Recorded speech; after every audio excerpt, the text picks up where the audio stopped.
jumpai fenomena yang dimana banyak orang sudah ditolong tapi nggak tahu terima kasih. Contoh kasus yaitu seperti Agus yang lagi viral nih, yaitu yang disiram air keras. Nah, bukan cuma itu saja, banyak juga seperti yang terjadi di kalayak umum di sekitar kita. Semua pasti mengalami, yaitu pinjem uang sudah dipinjemin nggak dibalikin.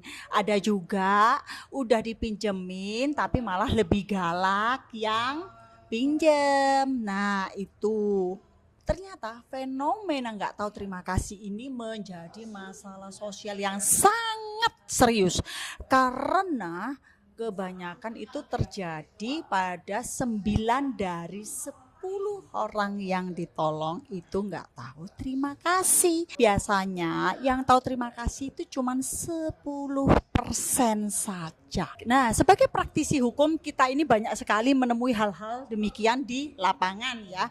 Banyak sekali kita ini membantu orang yang membutuhkan klien suatu perkara, biasanya itu korbannya banyak. Nah, itu sering sekali kita itu menjumpai hal-hal tersebut sudah kita bantu, kita freekan semuanya sampai kita ngalahin ya. Kadangkala untuk waktunya kapan kita itu sharekan kepada mereka, tawarkan kapan ya bisanya, sehingga kita cari solusi supaya bisa gimana bisa bersama-sama enak gitu kan ya untuk mengangkat karena di kita itu setiap kali ada case itu kita harus butuh berkas-berkas atau bukti-bukti untuk mendukung penyusunan kronologi hukum kita supaya tidak ada celah hukumnya dan betul-betul untuk membuktikan yes itu betul, bukan suatu yang katanya.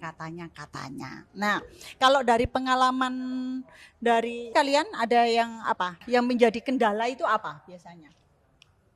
Ya, biasanya itu jadi kendala kita kayak follow up klien itu dari pihak kliennya lama ngasih berkasnya. Jadi kan kita terhambat di situ. Untuk yang lainnya, terus ayo. Untuk yang lainnya mungkin ini ya, biasanya kan kita sama klien itu di awal itu sudah satu visi, satu misi. Kita sudah merancang bagaimana hukum yang baiknya itu seperti apa. Namun nanti di pertengahan nih kalau memang sudah ada bau-bau perdamaian yang biasanya itu membawa suatu keuntungan di salah satu pihak lah. Di situ biasanya terkadang ya nggak semua klien tapi adalah beberapa klien itu yang kadang melupakan apa ya visi misi di awal kita itu seperti apa. Terus terkadang nanti kendala-kendala waktu kita melaksanakan pekerjaan itu yang dulunya itu dianggap kendala yang sepele tapi ketika sudah ada cahaya perdamaian itu diungkit terus jadi masalah kecil dijadikan besar sehingga apa ya kita itu bukan lagi menjadi sebuah kerjasama atau partner. Jadi mereka kadang menganggap kita itu musuh yang justru tidak melindungi kepentingan mereka, tapi dianggapnya kita itu menjerumuskan mereka. Padahal terkadang kita sebagai kuasa hukum itu kalau memang sudah ada cahaya perdamaian, kita melihatnya itu bukan dari segi perdamaian itu seperti apa, tapi aturan hukumnya itu bagaimana, kedepannya itu baik atau enggak buat klien, itulah yang kita pikirkan. Karena kadang pemikiran orang yang awam tentang hukum dengan orang yang sudah lama berkecimpung dengan hukum itu berbeda. Cahaya perdamaian itu jangan dianggap itu sudah suatu sinyal yang positif. Terkadang di situ itu ada cahaya-cahaya damai-damai yang palsu. Lah, itu kan yang bisa melihat itu memang adalah orang-orang yang sudah lama bekerja atau berkecimpung di dunia ini. Kadang-kala jadi jebakan ya. Jebakan sendiri buat jebakan klien Batman itu sendiri. Ya, terkadang disitulah kebaikan-kebaikan kita yang dahulu itu kayak sudah dilupakan, diabaikan. Padahal di awal kita sudah sepakat, sudah satu visi, satu misi dengan klien. Nanti endingnya seperti apa, kalaupun memang kita maunya seperti apa sudah terjadi. Jadi ya itu sih kalau di dunia lawyer mungkin kebanyakannya seperti itu yang saya alami. Mungkin Mbak Rizka gimana? Terus selain itu ada lagi, pada saat misalnya kita udah settingkan jadwal untuk pertemuan, nah dari pihak advokat sudah meluangkan waktunya pada hari itu jam itu, namun seketika secara sepihak dari pihak klien itu hamin beberapa menit itu batalkan pertemuan itu tadi. Jadi kan kita sebagai advokat yang sudah meluangkan waktunya, meluangkan pekerjaan yang harusnya kita kerjakan pada jam itu, pada hari itu kita tunda dulu untuk bertemu dengan klien. Namun di sisi lain klien yang kita pentingkan seperti itu membatalkan hamin menit bahkan hamin jam seperti itu. Mungkin bisa ditambahi juga bahwa dari kita semua ini kan perempuan-perempuan ya, dua yang sudah menikah, terutama saya ya. Saya ini single parent dengan 3 anak, otomatis ya kalau kita bicara urusan pekerjaan pasti banyak ya. Semuanya itu banyak pekerjaan, ada urusannya. Nah, tapi kan bagaimanapun juga kita bekerja itu kan harus ada skala prioritas yang dimana kita bisa planning, manage gitu kan, mana yang didulukan, mana yang dikesampingkan dulu. Nah, sometimes itu yang membuat kita itu jadi gelo, ngenes itu kita itu sudah upaya demi untuk memberikan waktu. Oke lah, kita menghargai mereka sebagai korban, kita ingin bantu. Endingnya dengan serta-merta mereka ternyata masih sibuk ini, masih sibuk itu, masih ini, itu seolah-olah ya kita jadinya kayak ngerasa kok kayak disepelekan ya gitu loh. Sometimes itu begitu kita tegaskan, tolong dong hargai waktu kami, itu sometimes ada yang nggak terima, justru malah emosi yang katanya saya ini banyak urusan, saya ini banyak kepentingan. Nah, kita jadi mikir apa kita nganggur ya? Kita nganggur nggak? Sampai tidurnya kurang kita nganggur nggak? Kalau kita mau bahas banyak urusan, so far saya banyak urusan. Tapi kan itu nggak perlu kita sharing ya. Kita kan profesional aja. Nah, kita juga berharap dari pihak klien juga profesional. Kau punya kehidupan pribadi, kalian punya kehidupan pribadi, kalian punya urusan, kalian punya masalah, kami juga. Tapi kami kesampingkan itu semua demi membantu kalian. Bisa nggak kalian kesampingkan itu juga demi untuk penyelesaian masalah kalian, bukan kita loh. Kadang-kala itu kita tuh ngerasa sampai mikirnya begini, apa karena mereka ini kita bantu free itu ya, jadi kayak merasa nggak keluar duit, jadi kayak nothing tulus lah ya, kayak ngerasa nggak rugi apa-apa kali ya, maybe I don't know ya. Padahal sebetulnya tolong menolong itu adalah rasa kemanusiaan yang harus kita jaga, yang harus kita tumbuhkan. Jadi sarannya buat orang yang nggak mau terima kasih ini apa ya Bu Vena? Kan banyak nih kalau di dunia, gak dunia kerja aja lah, dunia tetangga, dunia pertemanan, itu kan juga banyak nih orang yang sudah ditolong tapi nggak terima kasih, justru menusuk kita dari belakang. Itu banyak banget pasti ya kan, bukan pasti ngerasain kan ya, jangankan sama temen, sama pacar aja juga gitu, sama pasangan ya apalagi gitu. ya kan. Jadi sarannya apa nih Bu Vena buat teman-teman kita di luar sana agar istilahnya gini ya, jadi orang itu ya walaupun kamu nolong tapi kalau ngeliat orang yang nggak terima kasih, kamu biar nggak sakit hati banget gitu. Sarannya apa sih Bu Vena? Ya sarannya ya cuekin aja ya, jadi kita menganggap itu sebagai suatu tugas dan kewajiban kita sebagai manusia ciptaan Tuhan. Jadi urusannya bukan sama manusianya lagi, urusannya sudah sama pencipta aja. Jadi tugas kita adalah melakukan apa yang memang diajarkan sesuai dengan ajaran setiap agama pasti baik. Ya, jadi bantulah sesama.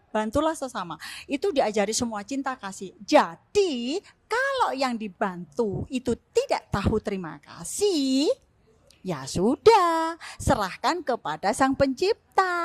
Biar Sang Pencipta dan alam semesta yang akan memberikan balasannya. Gak perlu kita balas, kita sudah melakukan, ikhlas pasti akan digantikan dengan berkat yang lain. Berkat kesehatan, jasmani itu juga penting. Berkat dikasih anak-anak sehat, keluarga yang harmonis, itu juga suatu berkat. Jadi nikmatin aja. Kalau memang mereka nggak bikin jengkel ya memang emosi sesaat boleh, tapi setelah itu terserah, kita nggak rugi kok, ya kan? Kita nggak rugi kan? Enggak kan?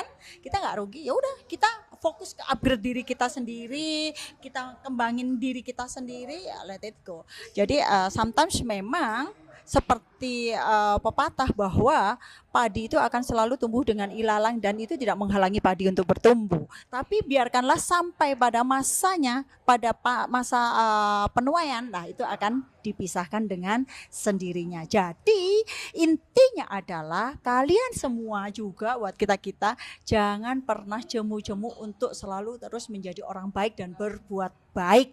Karena apapun yang terjadi itu bukan pengukur siapa kita, tetapi pengukur bagaimana mental kita, bagaimana keagamaan kita terus bertumbuh di hadapan Tuhan.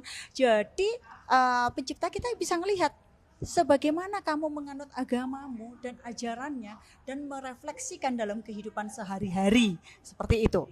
Jadi kalau cuman dengan orang yang menjengkelkan gitu terus kita kecewa, ya apa gunanya? Semua orang enggak beragama juga bisa kok. Kita baik sama orang yang baik itu semua bisa.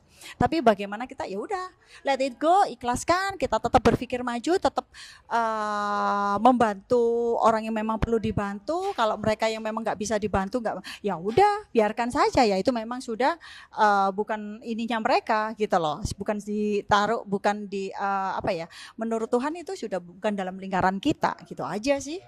Kalau saya ya berprinsipnya jalan aja, karena halangan batu kerikil apapun itu adalah bukan sesuatu yang akan membuat kita mundur, tetapi kita akan semakin maju dan terus yakin bahwa Tuhan akan berikan kesuksesan itu sendiri sebagai upah daripada seluruh perbuatan baik itu. Mungkin bukan lewat orang itu, bisa jadi Tuhan mengirimkan dengan pekerjaan yang lain atau lewat orang lain, macam-macam ya. 1001 cara Sang Pencipta bisa memberikan berkat kepada kita. Jadi syukuri saja ya, kalau memang ada seperti itu. Berarti kan kita harus mulai mencari solusi bahwa kalau kita mau membantu, kita mungkin harus buat draft kontrak gitu. Jadi seolah-olah jangan dibuat kayak kita yang ngemis ya, kita yang kayak seolah-olah ayo kita yang butuh, jadinya aneh gitu loh. Jadi dibuat draft yang dimana perjanjian kalau kita mau bantu ya bantu, tapi ya saling kerjasama gitu. Jadi biar sama-sama saling menghargai waktu gitu ya. Dari sini saya itu berpikirnya bukan kita itu berharap untuk dibayar ya, tetapi please hargai waktu dan tenaga kita. Ya, kita itu dalam menyelesaikan masalah itu butuh waktu, dan bukan hanya waktu saja tapi juga pemikiran. Bagaimana kita berpikir, oh ini celahnya begini, itu enggak mudah gitu loh sebetulnya ya. Jadi please tolong hargai waktu dan juga pemikiran kita gitu.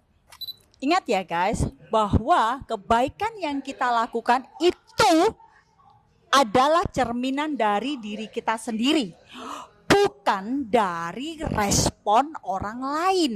Jadi tetaplah lakukan kebaikan untuk orang lain. Buat kalian semua, siapa yang pernah mengalami hal serupa, silakan komen di kolom komentar.